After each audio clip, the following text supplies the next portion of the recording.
Hello, this is Sergio Morero, and we're here with RBL1 Live. We have Bahiyah Yasmeen Robinson, who is CEO and founder of VC Include.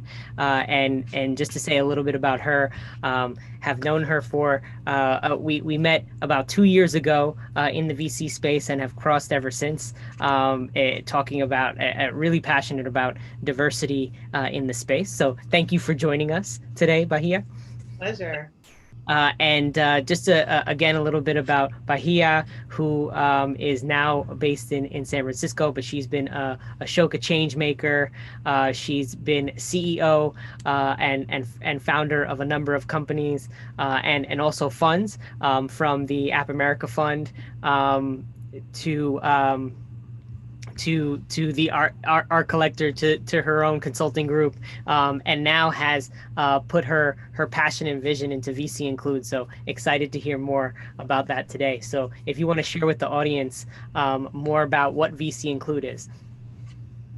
Sure. So VC Include is a platform to support and engage female and diverse fund managers, women-led, Black, Latinx, BIPOC fund managers. We started in 2018 because we saw that there was no support system for the growing number of emerging managers. I actually call them emerging managers. So emerging managers, if you don't know, for some people are $1 billion fund, and I think for most Black and Latinx managers are like, okay, a billion. I mean, particularly in VC and even on the impact side, it's much smaller than that typically. For first time managers or emerging managers, you're usually looking at funds between 25 and $150 million. So hence, my term of emerging managers. And yeah, it kind of grew from there, grew with out of a need. I wanted to see um, investment into female and diverse founders at scale. And because I'd been working in the space for over 10 years, connecting founders, sometimes investing directly into founders in Africa and the US, and helping founders of color raise capital. I knew how hard, personally, how hard it's been and how few VCs that look like us were even in the ecosystem. So I started this platform to grow and scale managers, and it's taken off. It's taken off very quickly. No, I love it. I remember even just learning what an LP was, right? It as a venture capitalist getting, building relationships with other funders that give them money to invest on their behalf. So those limited partners, and you at the intersection of these emerging venture capitalists and these limited partners, and also way before it was fashionable to do so. Now that with the sad news of George Floyd and a lot of protests focusing on systemic racism, everybody now is recognizing some of the discrepancies in the system. And to jump right into it, can you share more on what do you feel, what's your context in the space, and why are we, if you can frame a little bit of why are we here? What are some of the major issues that you see? Yeah, I mean, we're here yet again. I always have to say, like, George Floyd, Breonna Taylor, um, and the endless. I mean, I could just spend the whole 30 minutes just naming names. That's how much we've been here, um, and for how long we've been here. So, I think that what has changed is, zeitgeist, which is, and this, I use all these terms, zeitgeist, double pandemic.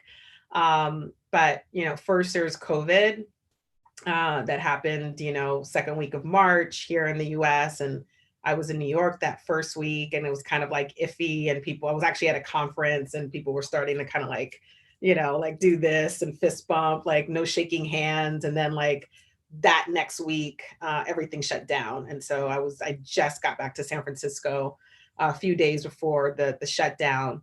So I think that stopped us, that really put us on pause, meaning, humanity, or at least Americans.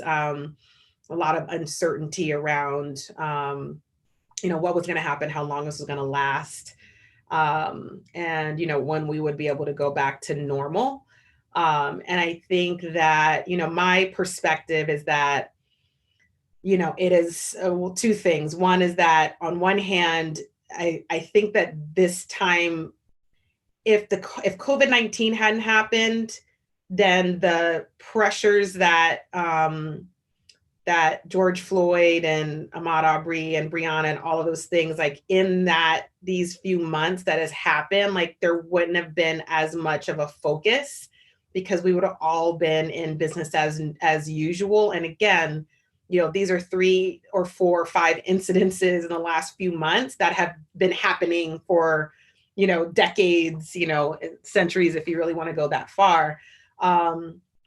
And so I think the COVID-19 paused us in a particular way, or kept us at home, where we're like, have to be a lot more thoughtful and a lot more self-reflective. And then as, the protests started and all of that, there was this kind of, in a way, really surprising and really, in a way, different kind of response, where corporate and kind of American society started looking at itself, right? Like, so, Americans, most of them, not all, but started saying, hey, wait, there's racism. It's in the way that I talk. It's in the way that I invest. It's in the way that I think. It's all of this unconscious bias. There's some conscious pieces of it. And there's that mix. And we need to look at this. And again, we're home. So we're able to sit with it in a way that's different than it would have been, last year. And then I think, the response and the investment community has been really interesting, particularly in the VC community, because, I think, as most of us know, there's still, I don't know of any major tech company. I mean, I could be wrong. In the chat, if you know of one, please, like major, I mean, like, multi-billion-dollar tech company that has more than 3 or 4% people of color as engineers, as staff, as, employees. I think Facebook and Google still hover around 2 or 3%. And then those numbers are also reflected in the numbers in terms of investment partners or professionals in venture capital firms, right? So all the major venture capital firms, NVCA and others have shared all of this data around who is actually an asset owner, who is an asset manager actually making investment decisions. And so I think, again, all of these things, because we're in this slowdown in a way, it's actually very busy for me, but slow down in terms of not being kind of on the road and distracted, has created this zeitgeist and this kind of Kairos moment where, it's like, well, why is that? And so I think that matched with the enormous opportunity of investing in undervalued and mispriced founders is, kind of the new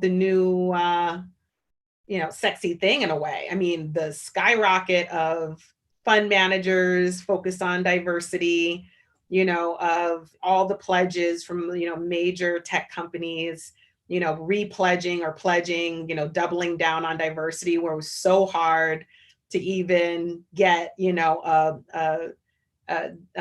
D&I expert, in a position of power that actually had enough capital to even invest. I mean, it was all of these things there's been so many barriers to entry, so many roadblocks.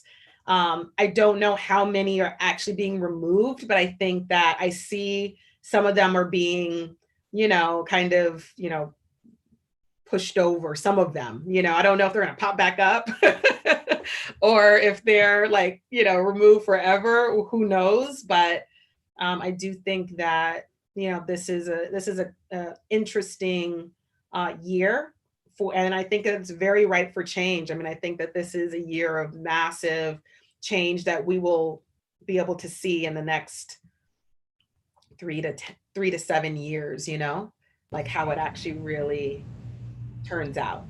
Yeah, and that's something that I think about quite frequently. How do we take advantage of this moment? But the term or the question of how do we make this a movement, not a moment, right? It's fashionable now, and for people that weren't always about the cause to talk about it and for it to be front and center. But how do we make it more ingrained? How do we make real changes? As it goes forward. Speaking to what you're saying, I have a stat here: 1.3% of the 69 trillion Oh, yeah. global assets under management are managed by women and people of color. Like Yeah. that's unbelievable. Mhm. What are some of those things that you think need to shift, or are there concrete things that I know you're working on at VC Include, um, that would really change the game? Yeah, I mean, top line three things that have been on my mind, and I created VC Include with this in mind. The three major things is leadership, economic justice infrastructure, and that leads to another kind of part of the conversation, but it doesn't really exist. And so I think, when you think of movement, right, you don't think of moment, but movement, like what's needed to, to really not just change hearts and minds, but to move the scale, you need some infrastructure. And I think the third piece is ecosystem. And I think, ecosystem and infrastructure are slightly different. I think, there's a lot of different ecosystems that support, like there's a Silicon Valley ecosystem. I mean, that's what everyone kind of rallies against in a way, but it's an ecosystem that was built for a particular outcome, funded by the government in the 60s and 70s, right? To kind of create this internet, this intraweb, and create hardware and then later software to kind of support that. And then because of the mix of small environment, lots of highly technical skilled people, and university proximity, all the different, the UC, the Cals, the Berkeley's, the Stanford, all of that kind of in this small space. You came up with a cohort of people that all looked the same, all got along really well, and all made excuse me, like a shit ton of money, right? And built the infrastructure, right? So you have the ecosystem that built the infrastructure that then created Silicon Valley, right? Which is, in some ways try to be replicated in different places, and some places globally have done a better job kind of, building that, those bridges to SV here. But I think we need to, in terms of increasing, both access to capital and also, access to jobs, we need to think about how we create the same thing, the ecosystem and the infrastructure that actually builds wealth, it builds talent, builds, job opportunity, it builds things that we can scale over time.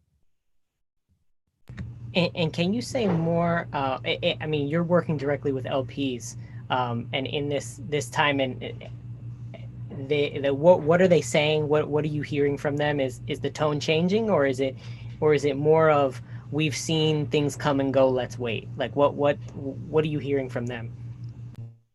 Um, I would say that I've always explained the LP interest in increasing diversity in their portfolios, kind of on a sliding scale, but with like three kind of, entry points. And I always have to say one is like, they just don't care, right? Like they don't care about they don't care about the word, they don't care about racial anything, gender anything. I mean, and that doesn't mean that their portfolios might not have a racial or gender diverse founder or fund manager, but they just don't want to deal with that conversation and um, that that demographic, or that they just don't like the words. But then there's like the middle of the road, which is, we have looked at our portfolio, we know it does not represent the nation, and so and we feel, but we don't really know, that there's an opportunity, right, to invest in diverse managers, but we don't really know how, or we're getting pushback from our trustees, or there's like a lot of, questions, right, that haven't been answered. And so it's like, we don't know how, we're a little gun shy, but we're thinking about trying to do it, right? And then there's like the last piece, which is like, look, we've done the reports, we've done the ecosystem overviews, we've talked to the consulting firms, we know diversity drives higher returns, we know there's opportunities that we're missing, we're looking for diverse managers, we're looking across these asset classes, and then there's like a number of other considerations, some that are consulting firm based, some that are we have our own investment committee that doesn't work with the consulting firm, but is looking to create some pathways and to start to invest in more diverse managers. And so, it's because we talk to all three types of LPs.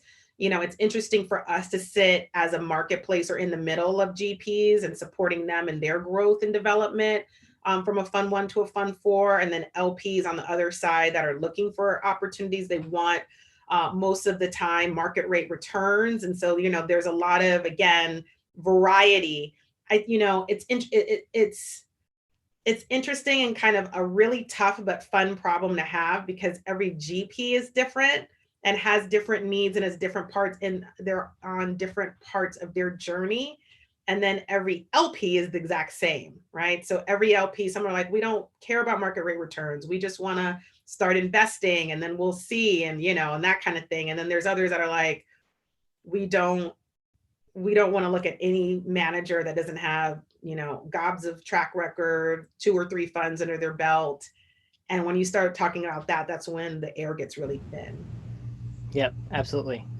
Eh, no, that's definitely useful, because I've talked quite a bit to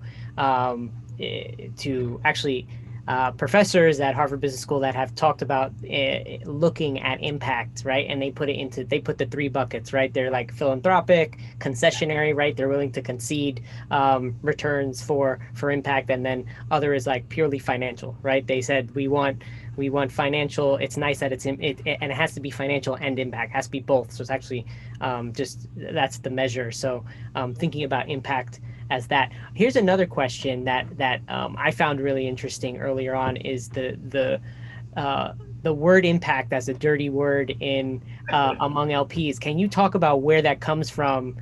There's this assumption I found in speaking to LPs that when you say impact, they think it's philanthropic, when you can say, oh no, we're finance first. We're a finance first impact fund. To them, that's just it's just confusing, because they denote impact as as not as strong as just a fund. So if you can Well, share some insight around that.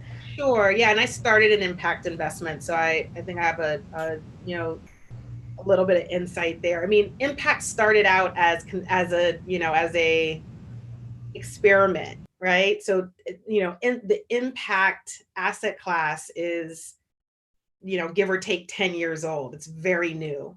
And it really started more on the emerging market side. I was working in Africa, I was investing, public-private partnership. And so, our investments into the first generation of tech entrepreneurs across sub-Saharan Africa were impact investments, because there was no measurement. It was the first generation. It was the first, value creators, innovators, tech, mostly self-taught. Some went to university, but they had great ideas. We had 19 co-investments, 3 of them are still doing well.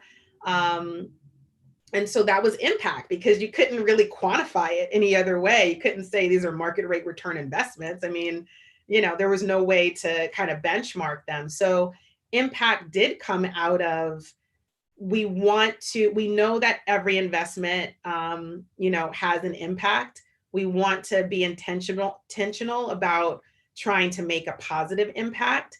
But in order to do that, we're going to have to start seeding new ideas and new innovations and new innovators. And so I think that legacy, I think there, because there have been a subset of impact investments that have done very well, right? In solar, I mean, in certain, in clean tech and in other kind of subsectors, then there was a kind of a switch in the narrative of like, impact, we can do well and do good, we can make returns. So 5, 6, 7 years later, right after 2009, 2010, of really saying, okay, we're going to be impact investors. Now you're starting to see, some returns and some, outperformance and all those things in portfolio. So now it's like, oh, impact can create high returns, but not always financially. And so then people get confused. So that's where the confusion. So for an institutional investor that doesn't have an impact portfolio, they're like, that's an experiment. I mean, we've been investing for 25 years, or 30 years or 40 years, that impact stuff. It's like the young kid. You're like, go sit down somewhere, like you can't, there's not enough, well, I mean, it's changing, right? So like every year it's a little bit different. It's changing, and how it's changing, which I think is really interesting. I've been having this conversation with LPs and they chuckle when I say this, is that, ESG, or environmental social governance, that kind of sleeve in a way is really more of like the institutional response or word for impact. Why? Because it's a lot more metric generated, one, and it starts kind of at the beginning, but impact started that. So it's like impact is kind of the foundation, and like ESG is like, we want to be really clear on what we're trying to accomplish environmentally. My pushback always with this conversation, and we've had it many times in our GPLP convenings over the years, is where's the S? And so you have the environment, ESG, environmental, climate change. And yes, I mean, our planet, we need to take better care of it, and we need to make some serious pivots. But there's also a human element, which is where that S is. And so when we start talking about, inclusion and gender lens investing, and where are the women, where are people of color, where again are the rest of the population of this world, able to make investments, able to be asset owners, that's when things start getting wobbly, when you start looking at the numbers. And so, part of our mission, on top of, supporting the venture community in terms of Black, Latinx, or BIPOC fund managers and women-led fund managers, is really unlocking that S piece and making sure that ESG is integrated into, starts to be at least integrated into the portfolio companies. We sit in the middle, so it's great. So we're able to, set an intention and set a pathway and a framework for that, because we understand both sides of the market. Awesome. No, no, that's a lot clearer in the space. Is there any? I want to go back to something you said about economic justice infrastructure. Can you share a little bit more of what do you mean by that, and what can we do to build that? Yeah, I mean, I've thought a lot about this for a really long time. I mean, and again, you guys tell me, I mean, I like to have this as as a conversation. It's like, who is the leader in America that really talks about and, has a solution, a framework, a model, I mean, gosh, anything that says, there's been economic disenfranchisement. We've seen it in the wealth gap. I mean, a lot of data, again, because of this zeitgeist moment, has come out about, in some places it's, for every dollar of white wealth, there's a penny of Black wealth. I think Latinx wealth is maybe 2 pennies. I mean, it's like, this and that the wealth, the amount of wealth that Black families have today has not changed. Not only is it, minuscule, but it hasn't changed since 1965.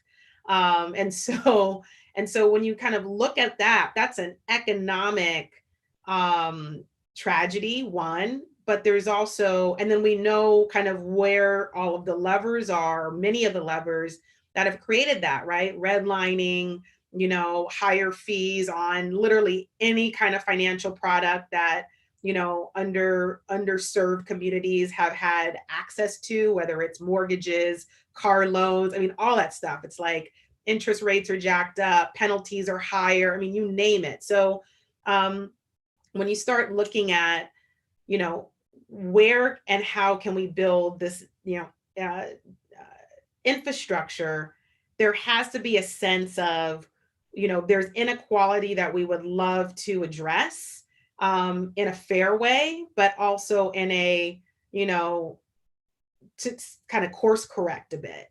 And the population's only getting bigger. We've now had COVID that's decimated half of the businesses, Black and Latinx businesses, while those businesses were the fastest growing U.S. business or businesses in the U.S. Right, and so this overlaps with tech, but there's and tech is being integrated into everything. So the reason why VC and tech, people say, well, VC doesn't matter, it's just about scale. Well, whether it's venture debt, whether it's traditional VC, hybrid, venture impact, no matter what the vehicle is, there has to be some set of standards for us to say, okay, for the next 10 years, we're going to be focused on these 3 or 4 solutions and pathways to the solution, so that we can track ourselves in our efficacy and our growth to say, we want to increase, for instance, for us, we want to increase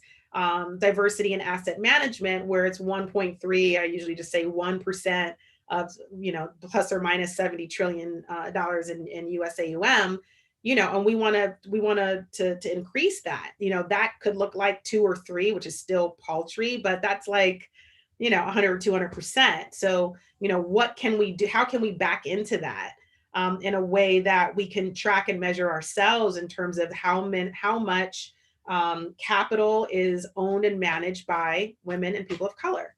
It's and we can drill it down to some simplistic terms. It's not that hard. I mean, it's tough. I mean, that's what I'm doing is super tough, but it's also not, shouldn't be this tough. Yeah, and I mean, so you have the relationship connection piece, right? And which I think um, I've known, like, ever since I've known you, I feel like that's your superpower, right? Like that, yeah, and that's where you live in the space, which is awesome. What other things around you um, do you think believe need to be built, and that kind of a call to action to other people, like what can other people do, and what do you think needs to be done? Yeah, I mean, I think that this is a time for coalition building. I don't think that any one manager or any one, leader can do any of this alone. I think this is about, making sure that there's connectivity within the VC space, within the LP space, right? And so that not only does the investment at the manager level and at the allocator level increase, but also kind of champions and allies, um, excuse me, that have made great investments, that are great investors, to really champion, some of our coalition building efforts is super important. I think we tend to, particularly, in competitive spaces, go it alone, but I really hope that we're moving into a more collaborative environment where we know that there is enough for everyone, and that, there's plenty of opportunity, again, as populations are growing, as markets are growing, as emerging markets are growing, there's ways for us to kind of all win in collaboration and cooperation. And that's what I'm, going to like continue to say, and continue to kind of help drive that effort. But I can't do it alone. I mean, I think there needs to be 100 Harlan Capitals, and 1,000 Robert Smiths and Melody Hobsons, and there's room for that in the U.S. with over 100 million Black and Latinx people in America. It's like there's room. Absolutely. And no, I appreciate that. Um, as we shift into kind of like as we look forward, what's can you share with the audience what's next for VC Include that you can share? Sure. Well, we're, doubling down on expanding our platform because we've been, we have so much demand for funds to be on the platform, and we're continuing to, build our capacity. And so we're just kind of at capacity. And so we're looking to expand that through our philanthropic vehicle, as well as through our kind of advisory and like direct kind of platform model. And we are exploring a fund of funds that invests in the folks that we know are the best and brightest, best in class managers. And so we're just in discussions on that. I mean, we have a lot on our plate, but we're in a unique position with a lot of proprietary deal flow to make some investments that we kind of know should be made now. So fingers crossed that fund of funds is funded and anchored, and we're moving forward on that by end of the year. Awesome.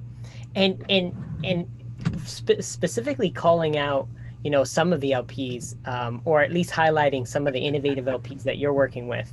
You don't have to call out specific ones, but where are you seeing them really flex and put their money where their mouth is, in a sense?